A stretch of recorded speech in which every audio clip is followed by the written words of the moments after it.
অনেকে আমাকে কমেন্টেও বলে থাকেন যে যে আমাদের বেল পাতা পাচ্ছি না ম্যাডাম, কি করব, বেল পাতা ছাড়া কি মহাদেব আর কোনো পাতায় সন্তুষ্ট হয়ে থাকেন? তো আজকে কিন্তু এই ভিডিওতে সেটা সম্বন্ধেই বলবো যে বেল পাতা ছাড়া আর কোন কোন পাতা দিলে মহাদেব সন্তুষ্ট হয়ে থাকেন।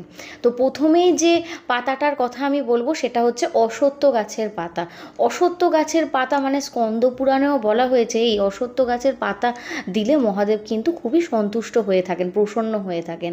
এরপরেও আমি বলবো যে পাতাটা খুবই ভালো, মানে কারোর ধরুন শনির দোষ আছে, সেক্ষেত্রে এই পাতাটা মহাদেবকে যদি অর্পণ করতে পারেন সেক্ষেত্রে খুব ভালো ফল পাওয়া যায়।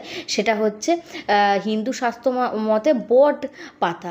বট পাতা যদি আপনি মহাদেবকে অর্পণ করতে পারেন, এটা বট পাতাকে না জন্ম বা পুনর্জন্মের কিন্তু প্রতীক হিসাবেও ধরা হয়।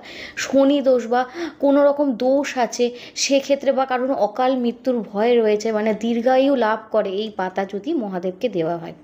এরপরে যে পাতাটার কথা আমি বলবো সেটা হচ্ছে অশোক পাতা।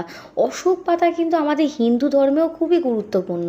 তো অশোক পাতা আমাদের বাড়িতে কিন্তু পজিটিভ এনার্জি নিয়ে আসে, ওই জন্য অনেকে কিন্তু অশোক গাছ কিন্তু বাড়িতে রাখতেও বলেন। তো অশোক পাতা যদি শিব ঠাকুরকে অর্পণ করা হয় খুব ভালো ফল পাওয়া যায়। এক্ষেত্রে বেলপাতা মতোই কিন্তু একটা ভালো ফল পাওয়া যেতে পারে।